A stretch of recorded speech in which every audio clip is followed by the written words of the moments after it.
Hey y'all, it's Ryan. Spring break is coming up, and for me, that means spring cleaning. Doing a deep clean of the house and the yard and just putting everything where it goes just makes me happy. The one area that I think gets completely forgotten about, though, sometimes is my digital space. So today we are going to look at tips to spring clean your Google Drive. So let's get to it. The first tip that I'm going to give y'all is to create a folder and subfolder system that works for you. So in Google Drive, I have all of my folders color coded and numbered so that they show up in a specific order the way that I want them. So thinking about teachers, if you have units that go by months or by quarters or by grading periods, that's how I would set it up. So to create a folder, I'm going to either right click on my mouse and click new folder, or come up to the new button in the upper left corner and click new folder. Then I'm going to rename this folder whatever I need. I like using the number system because, again, it puts things in a specific order for me, and I don't have to worry about locating it, where is it, and finding it. I know exactly where it is because I've created the order I want. When you're ready, you're going to click Create.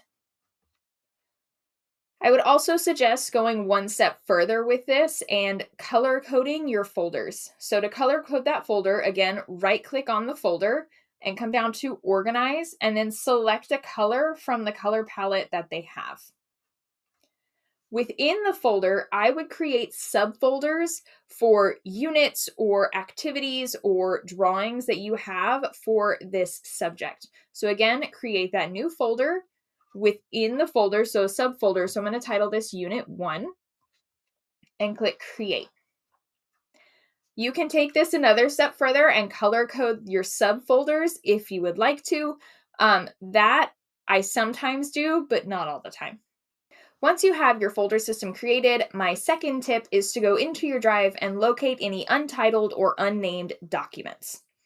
So you have a couple of ways to do this. You can go into the search feature right here and type in untitled,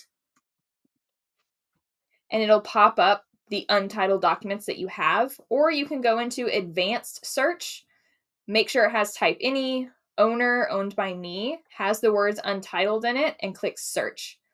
And then here are my untitled documents that I have within my drive. Once I've located all of my untitled documents, I am going to take the time to go into each document and figure out what it is.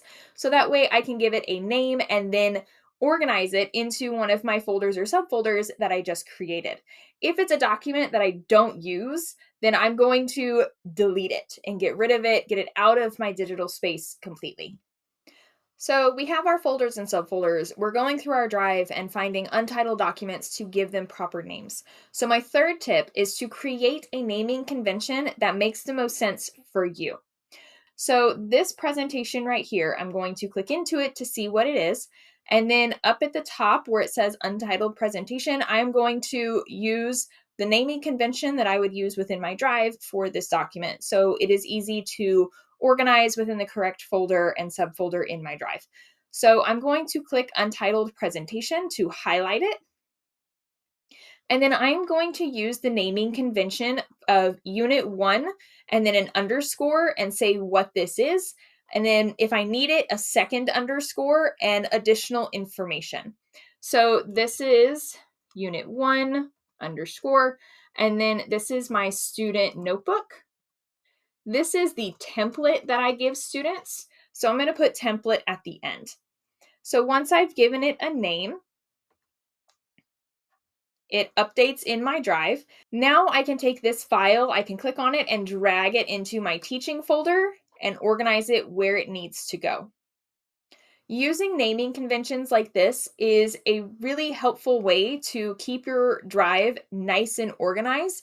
It also helps at the beginning of the year or during semester breaks to go through and see what documents you might not use that often or ones that you haven't opened all year and consider deleting them. The last tip I have for keeping your Google Drive organized is to consider the settings that you have set up. So, whenever you open your Google Drive, is your open page the home screen or My Drive? Originally, when I had my drive set up, it was my home page, and this look just makes me feel extremely overwhelmed. So, I want, whenever I go into my drive, I want it to open straight into my drive.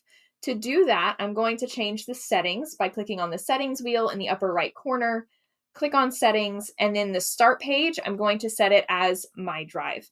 You can also change how compact or how spread apart your tiles or your files are, the names are. I would also suggest turning on offline mode. That way you can still edit documents even if you're offline, and then they will sync once you are back on an internet connection. Your Google Drive might not be at the top of your priority list whenever you think of spring cleaning. But if you do find that whenever you go into your drive, you get overwhelmed with all the documents and slides and all that's in your drive, my suggestion is to set a timer for 10 minutes and slowly start to work through these tips to get your Google Drive organized. Thank you so much for spending time with me today. I hope you found this information useful. If you enjoyed this video, don't forget to like and subscribe to the channel and click the bell so that you're notified when new videos are posted. Hope to see you soon.